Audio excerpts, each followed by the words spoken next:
Assalamualaikum warahmatullahi wabarakatuh. Salam sejahtera bagi kita semua. Shalom, Om Swastiastu, nama budaya dan salam kebajikan. Perkenalkan, nama saya Melintri Putri Patialo dari Fakultas Psikologi kelas I. Pada video kali ini saya akan menjelaskan tentang pemahaman epistemologi dalam filsafat. Kita langsung masuk saja pada materinya. Epistemologi atau teori pengetahuan ialah cabang filsafat yang berurusan dengan hakikat dan lingkup pengetahuan, pengandaian dan dasar-dasarnya, serta pertanggungjawaban atas pernyataan mengenai pengetahuan yang dimiliki. Mula-mula manusia percaya bahwa dengan kekuatan pengenalannya ia dapat mencapai realitas sebagaimana adanya. Para filosof Prasokrates, yaitu filosof pertama di dalam tradisi barat, tidak memberikan perhatian pada cabang filsafat ini sebab mereka memusatkan perhatian terutama pada alam dan memungkinkan perubahannya, sehingga mereka kerap dijuluki filosof alam. Mereka mengandaikan begitu saja bahwa pengetahuan mengenai kodrat itu mungkin, meskipun beberapa di antara mereka menyarankan bahwa pengetahuan mengenai struktur kenyataan dapat lebih dimunculkan dari sumber-sumber tertentu ketimbang sumber-sumber lainnya. Herakleitus misalnya menekankan penggunaan indera, sementara Parmenides menekankan penggunaan akal. Meskipun demikian, tak seorang pun di antara mereka yang meragukan kemungkinan adanya pengetahuan mengenai kenyataan atau realitas. Baru pada abad ke-5 sebelum Masehi, muncul keraguan terhadap adanya kemungkinan itu. Mereka yang meragukan akan kemampuan manusia mengetahui realitas adalah kaum sofis. Para sofis bertanya seberapa jauh pengetahuan kita mengenai kodrat benar-benar merupakan kenyataan objektif. Seberapa jauh pula merupakan sumbangan subjektif manusia? Apakah kita mempunyai pengetahuan mengenai kodrat sebagaimana adanya? Sikap skeptis inilah yang mengawali munculnya epistemologi. Filsafat Bacon mempunyai peran penting dalam metode induksi dan sistematis prosedur ilmiah menurut Russell. Dasar filsafatnya sepenuhnya bersifat praktis, yaitu untuk memberi kekuasaan pada manusia atas alam melalui penyelidikan ilmiah. Bacon mengkritik filsafat Yunani yang menurutnya lebih menekankan perenungan dan akibatnya tidak mempunyai praktis bagi kehidupan manusia. Ia menyatakan the great mistake of Greek philosophers was that they spent so much time in theory, so little in observation. Karena itu, usaha yang ia lakukan pertama kali adalah menegaskan tujuan pengetahuan. Menurutnya, pengetahuan tidak akan mengalami perkembangan dan tidak akan bermakna kecuali ia mempunyai kekuatan yang dapat membantu manusia meraih kehidupan yang lebih baik. Knowledge is power. It is not opinion to be held, but a work to be done. I am laboring to lay the foundation not of any sector of doctrine, but of utility and power. Sikap khas Bacon mengenai ciri dan tugas filsafat tampak paling mencolok dalam Bonum Organum. Pengetahuan dan kuasa manusia didekatkannya satu sama lain. Menurutnya, alam tidak dapat dikuasai kecuali dengan jalan menaatinya.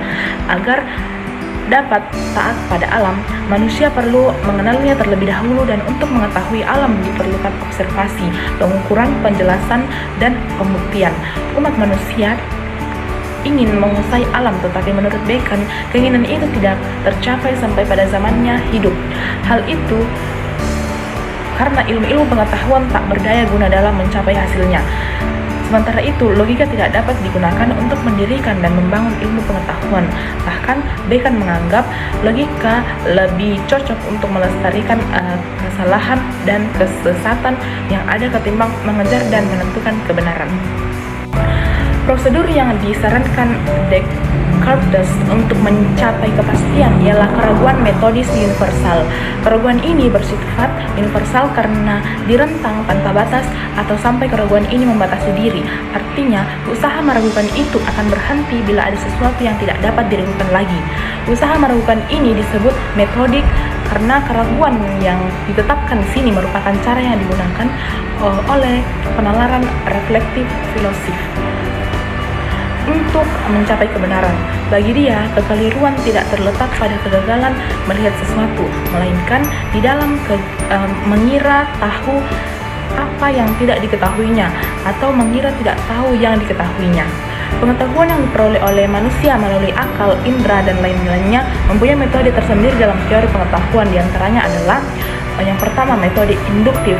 Induksi yaitu suatu metode yang menyimpulkan pernyataan-pernyataan hasil observasi disimpulkan dalam suatu pernyataan yang lebih umum dan menurut suatu pandangan yang luas diterima. Ilmu-ilmu empiris ditandai oleh metode induktif. Suatu inferensi bisa disebut induktif bila bertolak dari pernyataan-pernyataan tunggal seperti gambaran mengenai hasil pengamatan dan penelitian orang sampai pada pernyataan-pernyataan universal. Dalam induksi, setelah diperoleh pengetahuan, maka akan dipergunakan hal-hal lain, seperti ilmu mengajarkan kita bahwa kalau logam dipanasi, ia mengembang. Bertolak dari teori ini, kita akan tahu bahwa logam lain yang kalau dipanasi juga akan mengembang. Dari contoh di atas, bisa diketahui bahwa induksi tersebut memberikan suatu pengetahuan yang disebut juga dengan pengetahuan sintetik. Kemudian yang kedua, metode deduktif. Deduksi ialah suatu metode yang menyimpulkan bahwa data-data empirik diolah lebih lanjut dalam suatu sistem pernyataan yang runtut. Hal-hal yang harus ada dalam metode deduktif ialah adanya perbandingan logis antara kesimpulan-kesimpulan itu sendiri. Ada penyelidikan bentuk logis teori itu dengan tujuan apakah teori tersebut mempunyai sifat empiris atau ilmiah.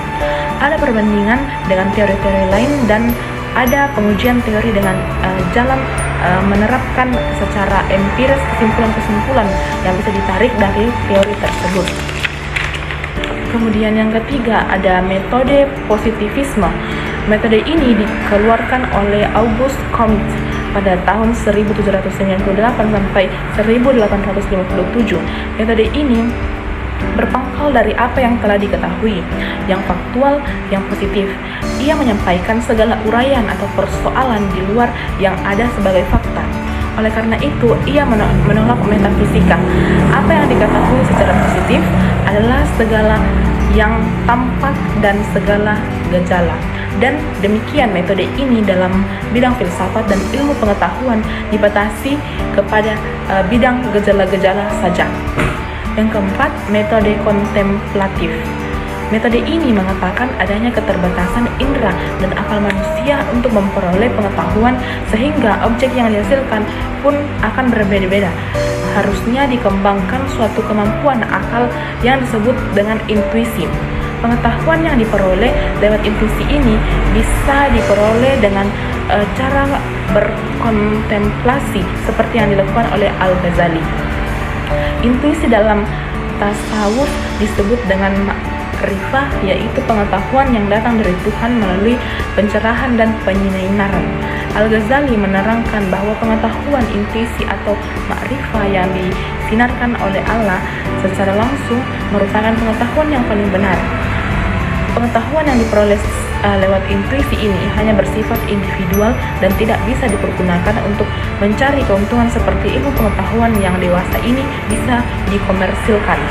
Kemudian yang kelima, metode dialektis. Dalam filsafat, dialektika mula-mula berarti metode tanya jawab untuk mencapai kejernihan filsafat. Metode ini diajarkan oleh Socrates, namun Plato mengartikannya diskusi logika. Ini dialektika berarti tahap logika yang mengajarkan kaidah-kaidah dan metode-metode penurutan, juga analisis sistematik tentang ide-ide untuk mencapai apa yang terkandung dalam pandangan. Dalam kehidupan sehari-hari, dialektika berarti kecakapan untuk melakukan perdebatan. Dalam teori pengetahuan ini merupakan bentuk pemikiran yang tidak tersusun dari satu pikiran, tetapi pemikiran itu seperti dalam percakapan bertolak paling kurang dua kutub. Hegel menggunakan metode dialektis untuk menjelaskan filsafatnya.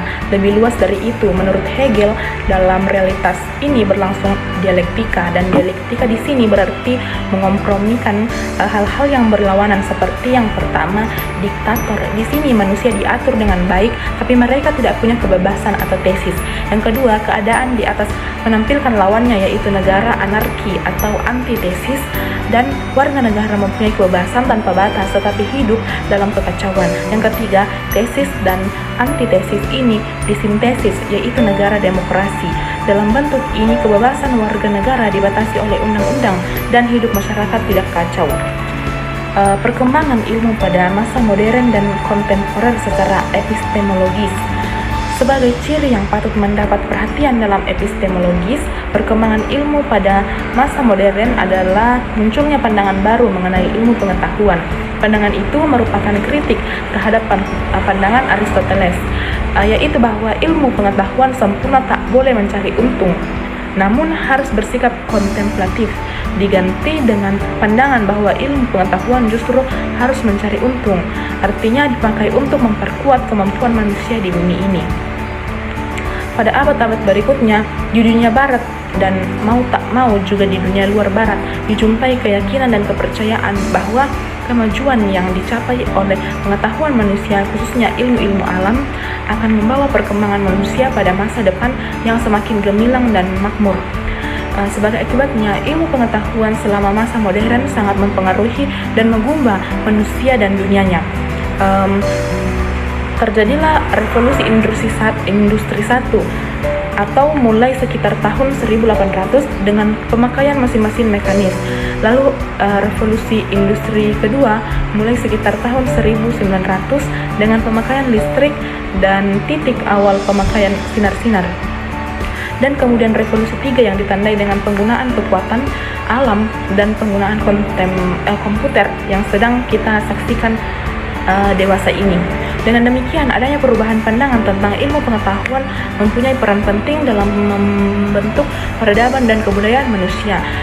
Dan dengan itu pula tampaknya muncul semacam kecenderungan yang terjalin pada jantung setiap ilmu pengetahuan dan juga para ilmuwan untuk lebih berinovasi untuk penemuan dan perumusan berikutnya. Kecenderungan yang lain ialah adanya hasrat untuk selalu menerapkan apa yang dihasilkan ilmu pengetahuan, baik dalam dunia teknik mikro maupun makro. Dengan demikian, tampaklah bahwa semakin maju pengetahuan, semakin meningkat keinginan manusia sampai memaksa, merajalela, dan bahkan membabi buta. Akibatnya, ilmu pengetahuan dan hasilnya menjadi tidak manusiawi lagi, bahkan cenderung memperbudak manusia sendiri yang telah merencanakan dan menghasilkannya. Kecenderungan yang kedua inilah yang lebih mengerikan dari yang pertama, namun tidak dapat dilepaskan dari kecenderungan yang pertama. Kedua kecenderungan ini secara nyata paling menampakkan diri dan paling mengancam keamanan dan kehidupan manusia dewasa. Ini dalam bidang lomba persenjataan, kemajuan dalam memakai serta menghabiskan banyak kekayaan bumi yang tidak dapat diperbaharui kembali. Kemajuan dalam bidang kedokteran yang telah mengubah batas-batas paling pribadi dalam hidup manusia dan perkembangan ekonomi yang mengakibatkan melebarnya jurang kaya dan miskin. Ilmu pengetahuan dan teknologi akhirnya mau tak mau mempunyai kaitan yang langsung ataupun tidak dengan struktur sosial dan politik yang pada gilirannya berkaitan dengan jutaan manusia yang kelaparan, kemiskinan, dan berbagai macam kesimpangan yang justru menjadi pandangan yang menyolok di tengah keyakinan manusia akan keampuhan ilmu pengetahuan dan teknologi untuk menghapus penderitaan manusia. Kedua kecenderungan di atas yang ternyata condong menjadi lingkaran setan ini perlu dibelokkan manusia sendiri sehingga tidak menimbulkan ancaman lagi. Kesadaran akan hal ini sudah muncul dalam banyak lingkungan ilmuwan yang prihatin akan perkembangan teknik, industri, dan persenjataan yang membahayakan masa depan kehidupan umat manusia dan bumi kita. Dengan demikian, ilmu pengetahuan harus bernilai praktis bagi manusia, diantaranya dalam bentuk teknologi. Akibatnya, menaklukkan alam dan mengeksploitasinya habis-habisan tidaklah dapat dianggap sebagai kesalahan. Kedua metode yang digunakan ialah deduksi, induksi sebagai pengaruh dari pemikiran positivisme. Metode ini amat dominan dalam epistemologi modern, khususnya dalam metode keilmuan. Ketiga objek yang dikaji adalah realitas, empiris, inderawi, dan dapat dipikirkan dengan rasio. Dalam kaitan ini, Herman Kahn menyebutkan budaya yang dihasilkan dari epistemologi di atas adalah budaya inderawi, yaitu budaya yang bersifat empiris, duniawi, sekular, humanistik, utiliter, dan hedonistik. Tentang tujuan ilmu pengetahuan dalam ilmu pengetahuan modern ialah bahwa ilmu pengetahuan bertujuan menunjukkan alam, alam dipandangnya sebagai sesuatu untuk dimanfaatkan dan dinikmati semaksimal mungkin. Dalam hubungan ini, Nas mengemukakan bahwa akibat yang akan terjadi dari pandangan demikian, alam diperlakukan oleh manusia modern seperti pelacur, mengambil manfaat dan kepuasan darinya tanpa rasa kewajiban dan tanggung jawab apapun. Dalam bidang filsafat, Descartes mewariskan suatu metode berpikir yang menjadi landasan berpikir dalam ilmu pengetahuan modern. Langkah-langkah tersebut adalah: yang pertama, tidak menerima apapun sebagai hal yang benar, kecuali kalau diyakini sendiri bahwa itu memang benar. Yang kedua, memilah-milah masalah menjadi bagian-bagian terkecil untuk mempermudah penyelesaian. Yang ketiga, berpikir runtut dengan mulai dari hal yang sederhana sedikit demi sedikit untuk mencapai ke hal yang paling rumit. Sedangkan perkembangan ilmu pengetahuan di zaman kontemporer ditandai dengan berbagai teknologi canggih. Teknologi dan informasi termasuk salah satu yang mengalami kemajuan yang pesat, mulai dari penemuan komputer, satelit komunikasi, internet, dan lain-lain. Manusia dewasa ini memiliki mobilitas yang begitu tinggi karena pengaruh teknologi, komunikasi, dan informasi. Bidang ilmu lain juga mengalami kemajuan pesat, sehingga terjadi spesialisasi ilmu yang semakin tajam. Ilmuwan kontemporer mengetahui hal yang sedikit tetapi secara mendalam. Ilmu kedokteran pun semakin menajam dalam spesialis dan subspesialis. Demikian bidang-bidang ilmu lain. Di samping kecenderungan lain adalah sintesis antara bidang ilmu satu dengan lainnya, sehingga dihasilkannya bidang ilmu baru seperti bioteknologi dan psikolinguistik. Demikianlah penjelasan saya tentang pemahaman konsep epistemologi dalam filsafat. Semoga video saya ini dapat bermanfaat dan dipahami dan dimengerti. Jika ada salah kata dari saya, mohon dimaafkan. Sekian dan terima kasih.